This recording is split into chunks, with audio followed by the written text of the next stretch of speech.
مشاهدينا الكرام، السلام عليكم ورحمة الله تعالى وبركاته. مرحبا بكم في قناتكم لا لونغ فرونسيز. هنا يمكنكم مشاهدينا الكرام تعلم اللغة الفرنسية، سواء للمتمدرسين التلاميذ أو الطلاب، أو بالنسبة للأشخاص الباحثين عن العمل، أو أي شخص يريد تعلم اللغة الفرنسية. حاولوا أن تشاركوا هذا الفيديو مع الجميع، وحاولوا أن تضغطوا على لا لونغ فرونسيز وهي أسفل الفيديو واسم القناة. اضغطوا على لا لونغ فرونسيز واضغطوا على بلاي ليست، وستجدوا جميع برامج تعلم اللغة الفرنسية للتلاميذ والطلاب، وأيضا الباحثين عن العمل أو أي شخص يريد أن يتعلم اللغة الفرنسية. وسأبدأ هذا الدرس على بركة الله. إذن هذا الدرس ضمن قائمة لا كونجيغيزون. سنتعلم لا كونجيغيزون حتى الاحتراف، أي تصريف الأفعال. الدرس الثالث. في هذا الدرس سأقدم لكم الماضي البسيط، le passé simple.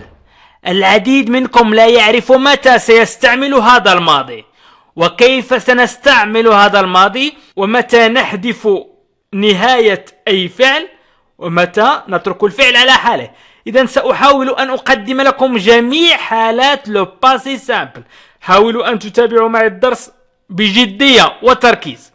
قدمت لكم في الدرس الأول le présent، وفي الدرس الثاني le futur simple، والآن le passé simple. نحن الآن نمشي في الطريق الصحيح نحو احتراف الصرف والتحويل، أو احتراف اللغة الفرنسية عموما. مشاهدينا الكرام، أنا هنا أقدم لكم خلاصة الدروس، ومن أراد مشاهدة الدروس بشكل مستفيض يمكنه الضغط على لا لونغ فرونسيز والضغط على بلاي ليست والنزول إلى الأسفل. سيجد جميع القواعد والحوارات وأي درس يريده. إذن المجموعة الأولى ذات النهاية ER. كيف نتعامل مع المجموعة الأولى ذات النهاية ER؟ نأخذ جذر الفعل من المصدر ونضيف AI AS شابو أو فوقها أكسون سيركونفلكس. شابو يسمى l'accent circonflexe AMES، وأيضا فوقها أكسون سيركونفلكس أو شابو TES، وأيضا أكسون aigu، أي النبرة المائلة على اليسار. تلك النبرة فوق مائلة على اليسار تسمى أكسون aigu RENT. إذن سأقدم لكم مثال لكي يتضح لكم الأمر.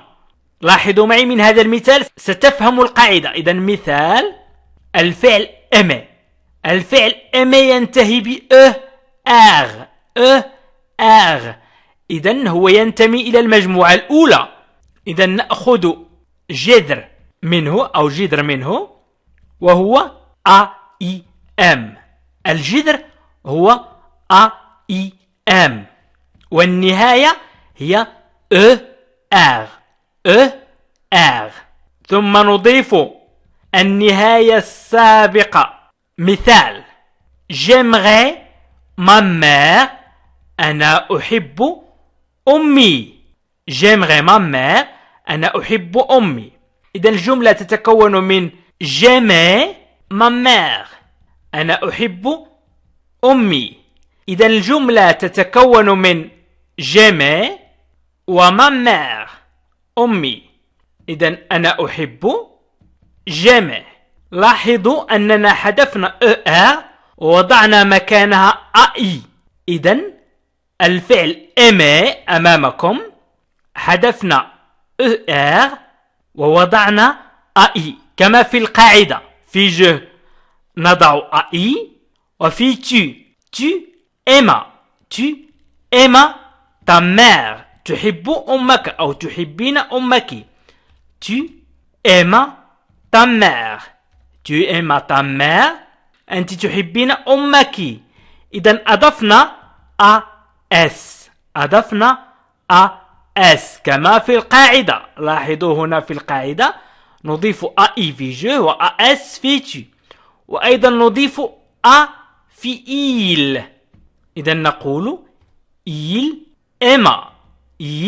aime هو يحب، أو elle aime هي تحب. elle aime أضفنا وفي nous نضيف A accent circonflexe. إذن A accent circonflexe M E S. إذن كما في القاعدة. إذن هناك من يطرح سؤال ويقول متى نستعمل le passé simple. إذن سأشرح لكم أيضا متى نستعمل le passé simple في أي اللحظات أو في أي الجمل التي يمكن أن نستعمل le passé simple. سأشرحه أيضا. حاولوا أن تتابعوا الدرس وستعرفوا متى نستعمل le passé simple. نزمام نزمام. وأيضا يمكن أن نقول vous aimâtes vous aimâtes أنتم تحبون vous aimâtes ils aimèrent ils هو جمع ils aimèrent. إذا نترك الجذر A I M ثم نضيف accent aigu R E N T ونقول ils aimèrent. يكفي أن تحفظ النهايات التالية AI, AS, A accent circonflexe MES, A accent circonflexe TES, E accent aigu RENT لتستطيع أن تصرف مجموعة من الأفعال عدد كبير من الأفعال إلى le passé simple. إذن هنا تكلمنا عن أفعال المجموعة الأولى وقدمت لكم مثال على شكل جملة. إذن نقول ils aimèrent leur mère. leur لا يهمنا leur mère. ما يهمنا هو كيف نقوم بتصريف الأفعال إلى le passé simple. الآن سأمر إلى المجموعة الثانية. إذن المجموعة الثانية ذات النهاية ER نأخذ جذع الفعل من المصدر ونضيف ES ES IT IMES I avec un chapeau أو avec accent circonflexe ITE IRENT. إذا نضيف هذه النهايات بالضبط. سأقدم لكم مثال الفعل finir. نأخذ جذعه وهو FEN. إذا نحذف ER النهاية ويبقى الجذع. أي فعل في المصدر يتكون من الجذع FEN و ER النهاية ثم نضيف النهايات السابقة. إذا مثال je finis mon travail. أنهيت عملي. je finis mon travail أنهيت عملي. إذا حذفنا ER وأضفنا ES. ركز معي. حاول أن تركز معي. إذا حذفنا ER وأضفنا ES في je وأيضا ES في tu. سأقوم بتصريف الفعل je finis انتهيت. tu finis انتهيت أو أنهيت. انتهيت أو انتهيتي tu finis. il finit انتهى أو انتهت. ne finîmes انتهينا. vous finissez انتهيتم. il أو elle finir انتهوا أو انتهينا. إذا حذفت ER ووضعت ES في tu و IT في il و I accent circonflexe MES IMES في nous و ITES في vous و IRENT في il أو elle للمؤنث. إذا أردنا تصريف أفعال المجموعة الثانية التي نهايتها ER فإننا نحذف ER ونحتفظ بالجذر FEN مثلا في finir ثم نضيف ES IT IMES ITES و IRENT. إذا قدمت لكم مثال je finis mon travail حذفت ER وأضفت ES. إذا الآن سأتكلم عن المجموعة الثالثة. نهاية ER إذا المجموعة الثالثة التي نهايتها AR. إذا الأفعال التي تنتهي التخوازيام جروب أي المجموعة الثالثة وتنتهي بER، أي في المجموعة الثالثة هناك أفعال تنتهي بER وأفعال تنتهي بRE. إذا نأخذ جذر الفعل من المصدر ونضيف ES ES IT EMES ITES وER ENT. إذا مثل أفعال المجموعة الثانية، إذا أي فعل ينتهي بER فهو له نفس التصريف في le passé simple. إذا وهذه هي النهايات التي يمكن أن تستعملها ما عدا الاستثناءات. إذا نهاية RE في المجموعة الثالثة الأفعال التي تنتهي بRE نأخذ جذر الفعل من المصدر ونضيف ES ES IT EMES ITES. إذا نفس الشكل وERENT. الاختلاف يكون عندما تكون النهاية OER WAR OER. نأخذ جذر الفعل من المصدر ونضيف US US UT U chapeau MES U chapeau TES و URENT. إذا عندما ينتهي الفعل ب OER نأخذ الجذر أي نحذف ER ونأخذ الجذر ونضيف له US US UT UMES UTES URENT.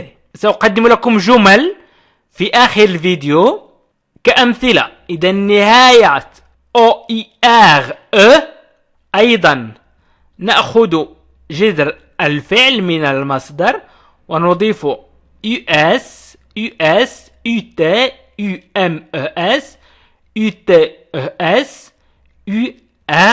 URENT. إذا لدينا 3 حالات فقط إن كنتم تريدون أن تلخصوا الدرس. الحالة الأولى هي عندما ينتهي الفعل بER نضيف هذه النهايات. حالة المجموعة الأولى وعندما ينتهي بER أيضا النهاية ES ES IT EMES ITES ERENT. أما بالنسبة ل OER نضيف US US UT UMES UTES URENT. وفي نهاية OERE نضيف أيضا نفس نهاية OER. إذا قبل أن أقدم لكم بعض